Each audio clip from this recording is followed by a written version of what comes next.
Hi hello welcome to my channel Chetana Avinash. ನಮಸ್ಕಾರ ಎಲ್ರಿಗೂ. And ನಾನು ಇದನ್ನು ಸರಿ ಮಾಡ್ತಾಯಿದ್ದೀನಿ. ಇದು 2ನೇ ಸತಿನೋ 3ನೇ ಸತಿನೋ ನಾನು ಸರಿ ಮಾಡ್ತಾ ಇರೋದು.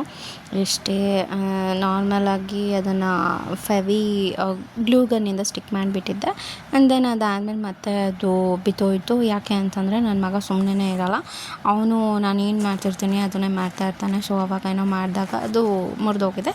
It's okay, fine. ಅದಾದಮೇಲೆ ಇವತ್ತು ಶನಿವಾರ ಆಗಿರೋದ್ರಿಂದ ದೇವಸ್ಥಾನಕ್ಕೆ ಹೋಗೋಣ ಅಂತ ಅಂದ್ಬಿಟ್ಟು ರೆಡಿ ಆಗ್ತಾಯಿದ್ದೀನಿ.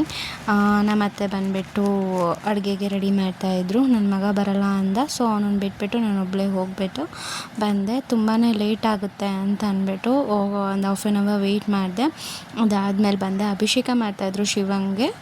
ನಂಗೆ ಏನಕ್ಕೆ ಅಂತ ಗೊತ್ತಾಗಲಿಲ್ಲ. ಆಂಜನೇಯ ಕೂಡ ಇದೆ ದೇವಸ್ಥಾನದಲ್ಲಿ. ಸೊ 6-7 ದೇವರಿದೆ. ಸೊ ಹಾಗಾಗಿ ಆ ದೇವಸ್ಥಾನಕ್ಕೆ ಪರ್ಟಿಕ್ಯುಲರಾಗಿ ಹೋಗ್ಬಿಟ್ಟು ಬರ್ತೀನಿ. ನಾನು ಬರೋ ಅಷ್ಟೊತ್ತಿಗೆ ನಮ್ಮ ಅತ್ತೆ ಸೆಕೆ ತಡೆಯೋಕ್ಕಾಗ್ದೇ ಕೆಳಗಡೆ ಮಲ್ಕೊಂಡು ಟಿ ವಿ ನೋಡ್ತಾಯಿದ್ರು. ಇವನು ಕೂಡ ಫುಲ್ಲು ಅದೇ ಇದರಲ್ಲಿ ನೋಡ್ಕೊಂಡು ಕೂತಿದ್ದ ಫುಲ್ ಸೆಕೆಯಲ್ಲಿ. ಅದಾದಮೇಲೆ ಬಂದು ಕಾಫಿ ಮಾಡ್ಕೊತಾ ಇದ್ದೆ. ಬಿಕಾಸ್ ತಲೆನೋವು ಬಂದುಬಿಟ್ಟಿತ್ತು. ತಲೆ ಸ್ನಾನ ಮಾಡ್ಕೊಂಡಿದ್ದೆ, ಹಾಗಾಗಿ ತಲೆನೋವು ಬಂದುಬಿಟ್ಟಿತ್ತು. ಕಾಫಿ ಮಾಡ್ಕೊಂಡು ಕುಡಿದೆ. ರಾತ್ರಿ ಮಲ್ಗೋಕ್ಕಿಂತ ಮುಂಚೆ ಈ ಥರ ನನ್ನ ರೊಟೀನ್ ಎಲ್ಲನೂ ಕ್ಲೀನ್ ಮಾಡಿಟ್ಟು ಫುಲ್ಲು ಬೆಳಗ್ಗೆಗೆ ಅದು ನೀಟಾಗಿ ತಿಂಡಿ ಮಾಡೋಕ್ಕೆ ಅವ್ರಿಗೂ ಇಷ್ಟ ಆಗಬೇಕು, ನಮಗೂ ನೋಡೋಕ್ಕೂ ಚೆನ್ನಾಗಿರಬೇಕು.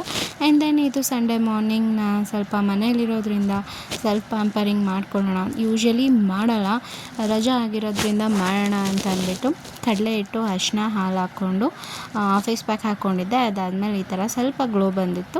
ನಿಮಗೆ ಗೊತ್ತಾಗುತ್ತೆ ಡಿಫ್ರೆನ್ಸ್. ಆ್ಯಂಡ್ ಆಮೇಲೆ ರೂಮೆಲ್ಲ ಕ್ಲೀನ್ ಮಾಡ್ಕೊತಾ ಇದ್ದೀನಿ. ಮತ್ತು ರಜಾ ಇರೋ ಕಾರಣದಿಂದ ಇದೆಲ್ಲ ಒಂದೊಂದೇ ಮಾಡ್ಕೊತಾ ಇದ್ದೀನಿ. ಎಷ್ಟೊಂದು ಈ ಬಾಕ್ಸಸ್ ಎಲ್ಲ ಹಾಗೇ ಇಟ್ಬಿಟ್ಟಿದ್ದೆ. ಏನಾದರೂ ಕ್ರಾಫ್ಟ್ ಮಾಡೋಣ ಅಂತ ಅಂದ್ಕೊಂಡು. ಯೂಶ್ವಲಿ ಎಲ್ಲರ ಮನೇಲೂ ಮಾಡ್ತೀವಲ್ಲ, ಆ ಬಾಕ್ಸ್ ಇಡೋಣ ಏನಕ್ಕಾದ್ರೂ ಯೂಸ್ ಆಗುತ್ತೆ ಅಂತ. ಅದೇ ಥರನೇ ನಾನು ಕೂಡ ಒಂದು 4-5 ಬಾಕ್ಸಸ್ನೆಲ್ಲ ಎತ್ತಿಟ್ಟಿದ್ದೆ. ಆ್ಯಂಡ್ ದೆನ್ ಇವತ್ತು ಫೈನಲಿ ಅದನ್ನೆಲ್ಲ ಬಿಸಾಕಿದೆ. ಓಕೆ, ನಾರ್ಮಲಾಗಿ ಆರ್ಡ್ರ್ ಮಾಡ್ತಿರ್ತೀನಿ, ಬಾಕ್ಸಸ್ ಬರ್ತಾನೆ ಇರುತ್ತೆ ಅಂತ ಅಂದ್ಬಿಟ್ಟು ಬಿಸಾಕಿದೆ. ಇದೆಲ್ಲ ಕ್ಲೀನ್ ಮಾಡೋ ಅಷ್ಟೊತ್ತಿಗೆ 2:33 ಆಗಿಬಿಟ್ಟಿತ್ತು. ಆ್ಯಂಡ್ ದೆನ್ ಮನೇಲಿ ಹೊರ್ಗಡೆ ಹೋಗಿದ್ರು. ಅತ್ತೆ ಕೂಡ ಇರಲಿಲ್ಲ, ಅತ್ತೆ ಮಾವ. ಆ್ಯಂಡ್ ದೆನ್ ಯಾರೂ ಇರಲಿಲ್ಲ. ಸೊ ಹಾಗಾಗಿ ಅವ್ರ ಫ್ರೆಂಡ್ ಮನೆಗೆ ಹೋಗಿದ್ರು. ನನ್ನ ಮಗನೂ ಕರ್ಕೊಂಡು ಹೋಗಿದ್ರು. ಆ್ಯಂಡ್ ನಾನು ನನ್ನ ಹಸ್ಬೆಂಡ್ ಅಷ್ಟೇ ಇದ್ದಿದ್ದು. ಸೊ ಡಿಸೈಡ್ ಮಾಡಿಬಿಟ್ಟು ಹೊರಗೆ ಹೋಗೋಣ ಅಂತ ಲಂಚಿಗೆ ಡಿಸೈಡ್ ಮಾಡಿಬಿಟ್ಟು ನಾನ್ ವೆಜ್ ತಿನ್ನೋಕೆ ಹೋದ್ವಿ. ಆ್ಯಂಡ್ ದೆನ್ ಇದಾಗಿತ್ತು ಇವತ್ತಿನ ವ್ಲಾಗ್. ನಿಮ್ಗೆ ಇಷ್ಟ ಆಗಿದ್ರೆ please to subscribe my channel, support the freshers. Bye bye.